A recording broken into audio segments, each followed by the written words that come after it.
Hey guys, how you doing? It's Kevtech here, bringing you another video on information technology. I hope you're having a good day. Happy Saturday. And today I want to go over a Try Hack Me Room, blue team introduction to defense security. Obviously, if you know what to do, rate, comment, subscribe, give me a thumbs up. Really appreciate it. So today we're gonna go over a Try Hack Me Room, and yeah, it's the blue team stuff. Should be fun, informative, insightful. It should help you out if you're trying to get into the blue team side of things, like SOC analyst, incident response.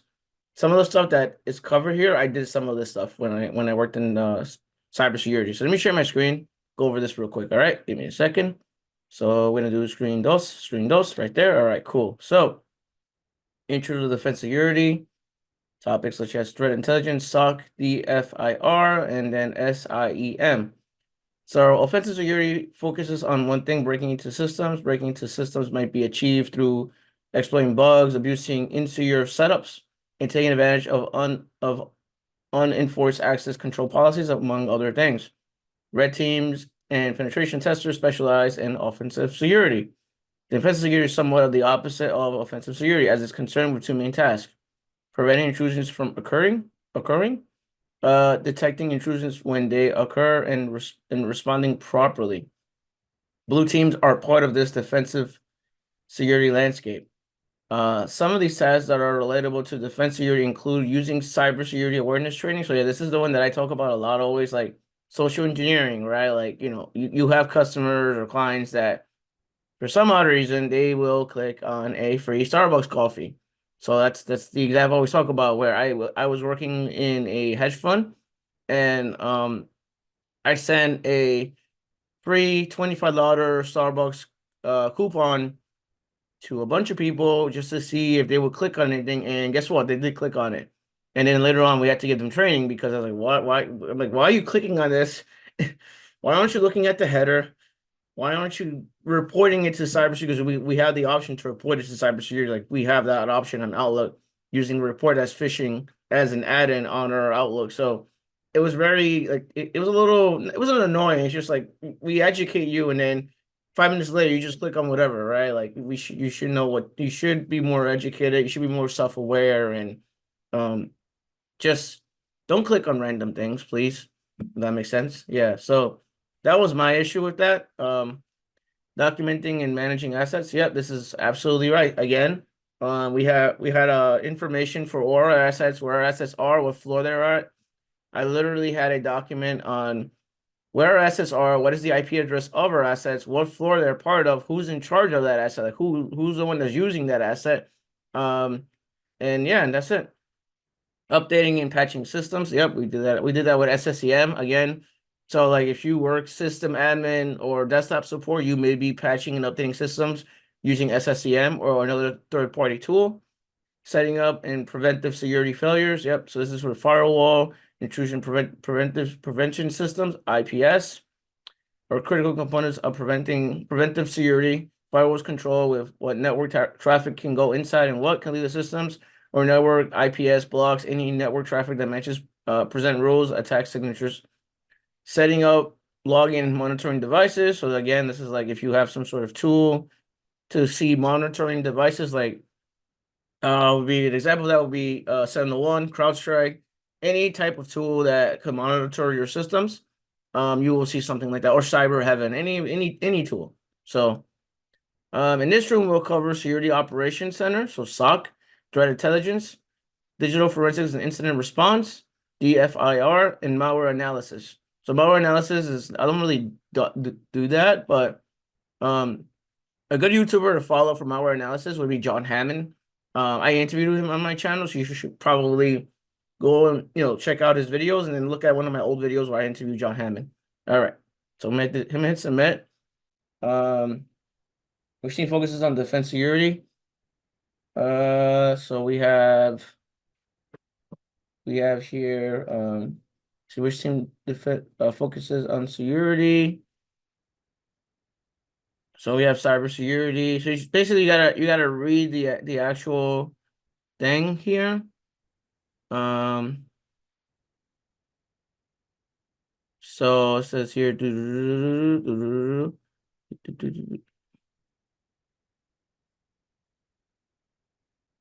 I believe it's blue team. I could be wrong. Yeah, it's blue team. Yeah, that's the answer for that one. You're just testing you to make sure you're following, you're just following directions and you're reading it. All right. So yeah, so today's video is sponsored by Jules from Simply Cyber. Please follow him. Please connect with him. I'm buddies with him. I actually met him in DEF CON. We're good buddies. So yeah, follow his stuff. Thank you, Jules, for sponsoring me for the month of March. Really appreciate it. Are you feeling lost in the vast world of cybersecurity, overwhelmed by technical jargon and confusing career paths? You're not alone. That's why I built Simply Cyber. Hi, I'm Dr. Gerald Ozier. Come join Simply Cyber, your supportive and inclusive community for navigating the exciting world of cyber. There's so much to take advantage of. Master the skills you need with Simply Cyber Academy, offering in-depth courses aligned with the GRC analyst role. Never feel isolated. Connect with fellow cyber enthusiasts and professionals in our thriving Discord server. Ask questions, get feedback, share your journey. Check out the Simply Cyber YouTube channel, delivering insightful interviews. What are your thoughts around, web app pen testing as entry level? And I included bug bounty here because that's very accessible to everybody. Practical skill demos and daily cyber threat briefs, all hosted by industry experts. There's so much more to discover. Are you ready to join the community and empower your future? Visit simplycyber.io/socials for all the links and start your cyber adventure today. Let's go back to our video on blue team stuff. All right, later, guys. In this task, we will cover two main topics related to defense security. Security Operations Center, where we cover threat intelligence, digital forensics and incident response, DFIR, where we also cover malware analysis. Security Operations Center. So like this is the cool stuff right here. You gotta know about vulnerabilities, policy violations. Can't even talk. Policy violations, unauthorized activity, network intrusion. So this stuff is like you'll see like you have like a tool like Splunk. Like I use Splunk. In one of my jobs, I never talk about this, but I should probably make a video on this. Rapid7. I use Rapid7 in one of my other jobs. So you will see tools like that if you do some sort of security. There are other types of security that you could other types of security tools you could use. That's just some of them that are very interesting. And cybersecurity monitors the network and its systems to detect malware security events. Some of the main areas of interest for SOC are vulnerabilities, which is what I just went over. Whenever a system vulnerability weakness is discovered, it is essential to fix it by installing a proper update or patch. When a fix is not available, the necessary measures should be taken to prevent an attacker from exploiting it. Although remediating vulnerabilities vulnerabilities is of a vital interest to a SOC, it isn't necessarily assigned to them. Policy violations. I can't talk today. Sorry about that. We think of a security policy as a set of rules required for protection of the networking systems. For examples, it might be a policy violation if users start uploading confidential company data to an online storage service. Yeah, so you won't just you can't just put random data. The data has to be monitored, whether it's using like a tool again, like I said, Cyber Heaven or any type of tool.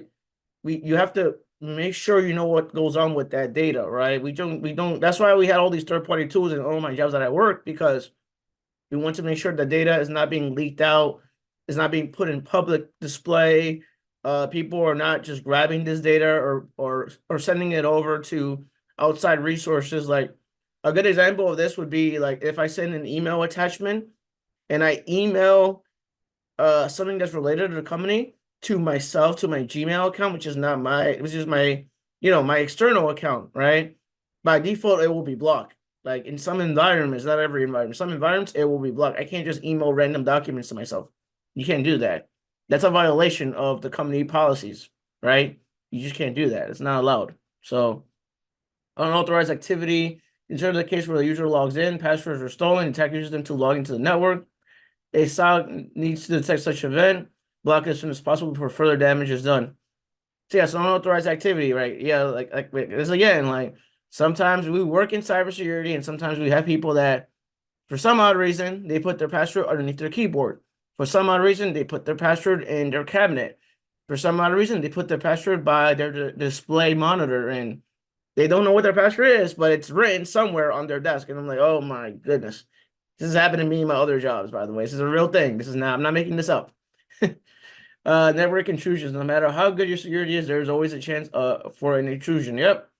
An intrusion can occur when the user clicks on a malicious link or when an attacker exploits a public server. Either way, when intrusion occurs, we must detect it as soon as possible to prevent further damage. Security operations cover various tasks to ensure protection. One such task is threat intelligence. Yes. Threat intelligence, the context intelligence refers to information you gather about actual and potential enemies. A threat is any action that can disrupt or virtually affect a system. Threat intelligence aims to gather information to help the company better prepare against potential adversaries. The purpose would be to achieve a threat-informed defense. Different companies have different adversaries. Some adversaries may seek to steal customer data from a mobile operator.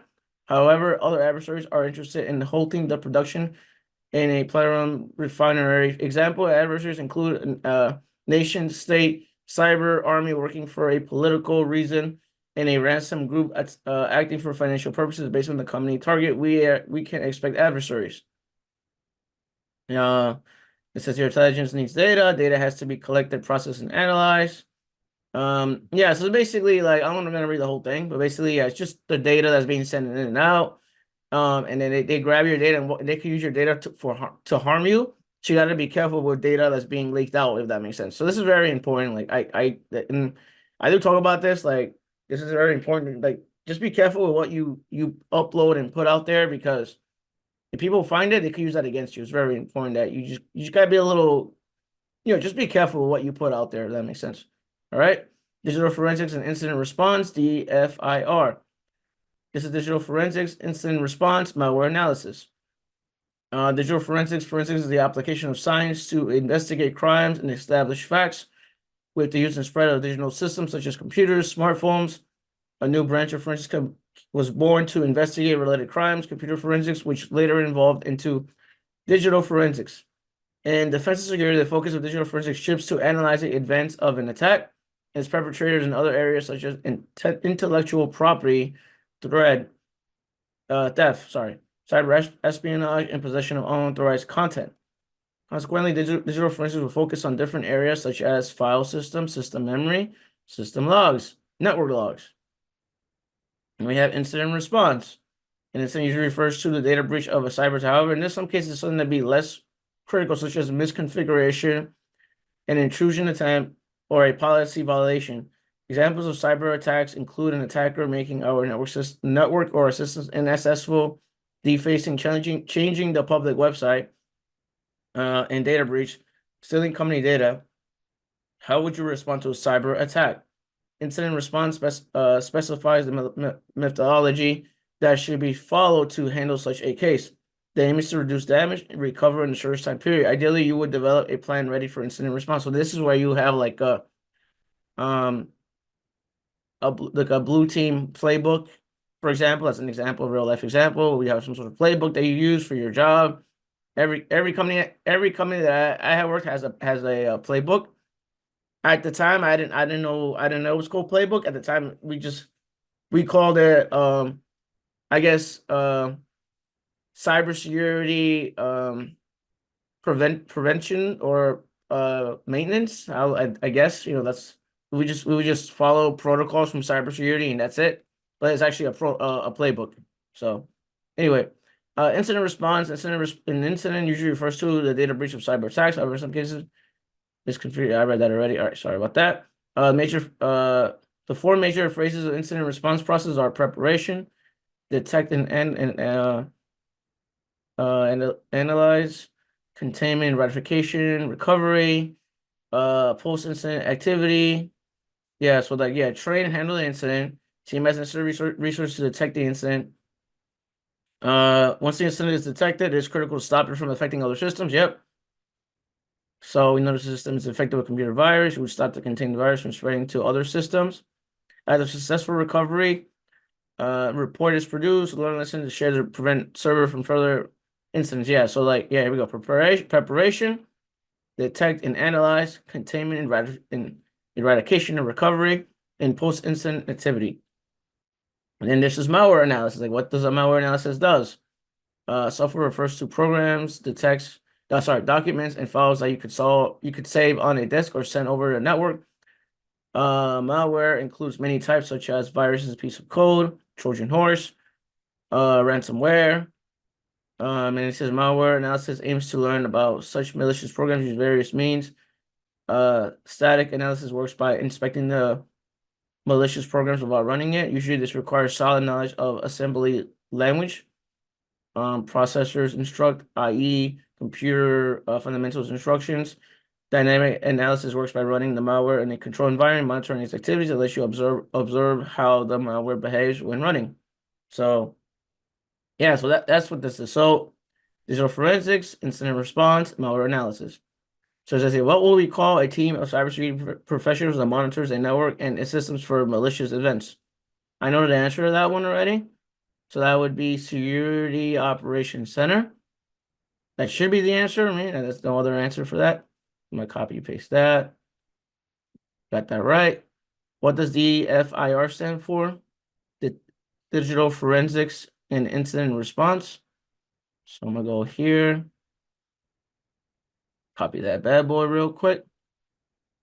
Kind of malware requires users to pay money to regain access to. This is ransomware. So it's right here, the answer is right here. Ransomware. I'm gonna copy it.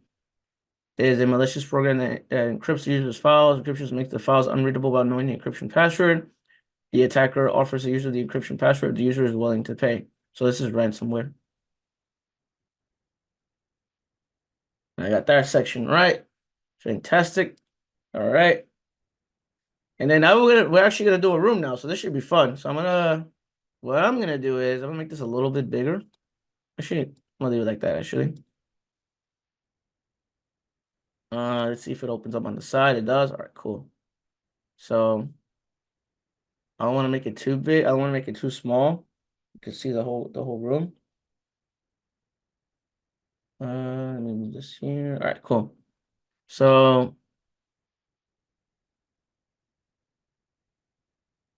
that's a split root view, split view. All right. So it would be what would be a typical task you would be doing as a security analyst? Click on view site to follow along. So as you are part of the SOC responsible for protecting a bank, this bank SOC uses the security information and event management. So a SIM. SIM gathers security related information and events from various sources and presents from a Viva one system. For instance, you would be notified if there is a failed login attempt or a login attempt from unexpected geographic location. Moreover, with the event of machine learning, a SIM might detect unusual behavior such as user logging in at 3 in the morning when he usually logs in only during work hours. In this exercise, we will interact with a SIM to monitor the different events on our network and systems and in real time. Some of the events are typical and harmless. Others might require further intervention from us. Find the event flag in red and take note of it and click on it for further inspection. Next, we want to learn more about the suspicious activity or the event. The suspicious event might have been triggered by an event such as a local user, a local computer, or a remote IP address. To send and receive postal mail, you need a physical address. Similarly, you need an IP address to send and receive data over the internet. An IP address is a logical address that allows you to communicate over the internet. We expect the cause of the trigger to confirm whether the event is indeed malicious. If it's malicious, we need to take due action, such as reporting it to someone else in the SOC and blocking the IP address. All right. Now that's a lot of information. Now that we looked at that, let's look at the site. So let's figure out what the site is. I have the site open. It's open right here. I'm gonna make this a little bigger because you guys could probably barely see it. And I'm gonna zoom in a little bit. All right, cool. So it says here, inspect the alert in your SIM dashboard, find the malicious IP address from the alert, make note of it, and then click on the alert to proceed. All right. So this is a website, sim.eternal. We have security attack, operations information, security suspicion. This is security attack, and this is suspicious activity, right? We have the UK, US, Brazil, China, Russia, and North Korea. And then here, successful SSH authentication attempt to port 22 from IP, blah, blah, blah. This looks right. User John Doe logged in a successful event, blah, blah, blah. Multiple failed tests from John Doe. This is a little weird. Unauthorized connection. It's red. Look at this. This is red. So this is not normal, right? So it has to be this one. So I'm gonna click on this one. So they're using a check IP scanner. Their website doesn't allow you to check the reputation of IP address to see whether it's malicious or suspicious, right? So I'm gonna copy that IP address. So let's go back. So this IP address is 143.110.240.149. I'm gonna put that in there. I'm gonna hit submit. It says here the IP was found in our database. Confidence of the IP being malicious 100%. So this is an attack from China Mobile Communication Corporation in China, China Mobile. So yeah, this is really strange. There are many open source data out there like Embuso PDB or Cisco Autonomous Intelligence. Yeah, I've seen this one. I made a video on this before. I know what this is, where you could perform a reputation and location check for IP addresses. Most security alerts use these tools to aid them with alert investigations. You could also make the internet safer by reporting the malicious IPs. For example, on Abuso PDB. Now that we know the IP address is malicious, we need to escalate it to staff member. Okay, so we shouldn't worry too much if it's a failed authentication attempt. But you probably notice that the successful authentication attempt from the malicious IP address. Let's declare a small incident event and escalate it. There are some great staff working at the company, but you wouldn't want to escalate it to the wrong person who is not in charge of your team or department. Okay, so we have our choose to whom you would escalate this event. So we have Dominic Nash, sales executive, doesn't work in the IT department. Doesn't make any sense to assign the ticket to him or escalate it. Nadia Walton, security consultant. I'm pretty sure I should ask her for help, but it's not going to be her. Carolina Stone, information security architect. Pretty sure it's not going to be her. Since I work in the SOC team, it's going to be Will Griffin. So I'm going to click on Will Griffin. You got permission to block the malicious IP address now. You can proceed and implement block rule, block the malicious IP address on the firewall and find out what message they left for you. Okay, so we have, these are the blocked IP addresses. I got to put this one in there and block it, which is this one, block IP address. So that is the code I got. So this is the flag, right? So then you would go here and copy and paste the flag, and then you hit submit. Boom, boom, boom, and I got it done. Awesome. So yeah, I'm gonna stop sharing. Stop sharing. Yeah, man, that's it for me. Hopefully this room was helpful. Hopefully it teaches you a thing or two about being in SOC, being in cybersecurity. With that being said, I hope you guys have a wonderful day. Take care. Peace.